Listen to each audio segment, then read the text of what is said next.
So after completing my calculation, I am now going to draw up my medication.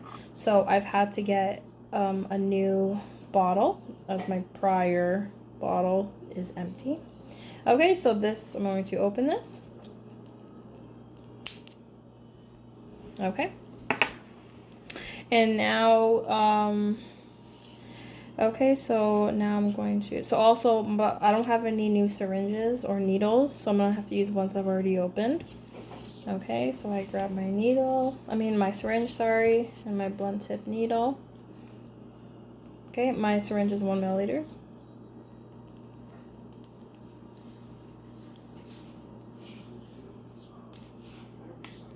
Okay, and now I'm going to draw up my so like my milliliters in air.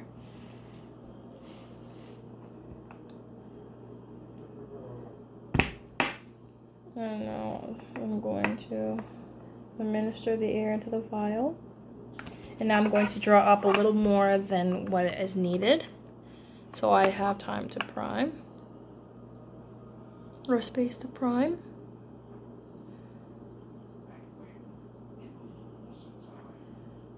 Okay. So I'm gonna I'm gonna do my safe technique. I don't know if you can see.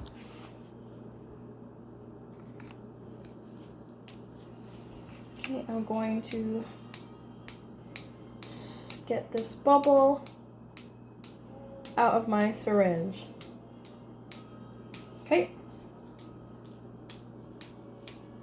So I would make sure that all my bubbles are out of my syringe before I get going.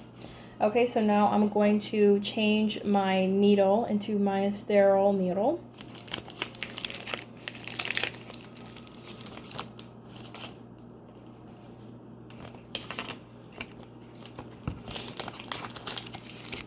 Okay, so I would attach it. Okay, and then I would just prepare myself to prime to my exact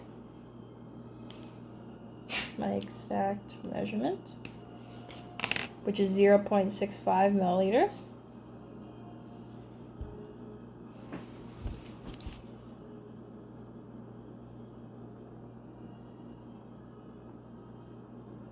Okay, and now we've got 0.65. Okay, I'm going to do my safety technique again.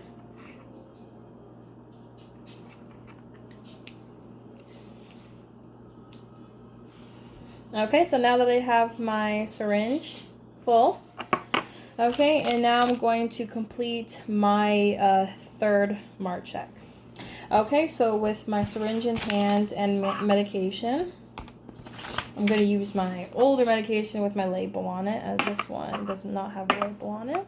Okay, so now I'm going to complete my third MAR check. So my patient is Sid Garland. It says here, Sid Garland. The drug is enoxaparin. It says here that's enoxaparin.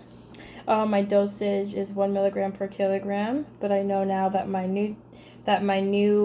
so in the MAR it says that the dosage is 1 milligram per kilogram, but my new dosage so my volume in milliliters is 0.65, and my dosage in milligrams is 65 milligrams. Okay, and my route is subcutaneous. I know it's subcutaneous as this is an injection. The site is the abdomen. The frequency is every 12 hours. The time is 9 o'clock this morning.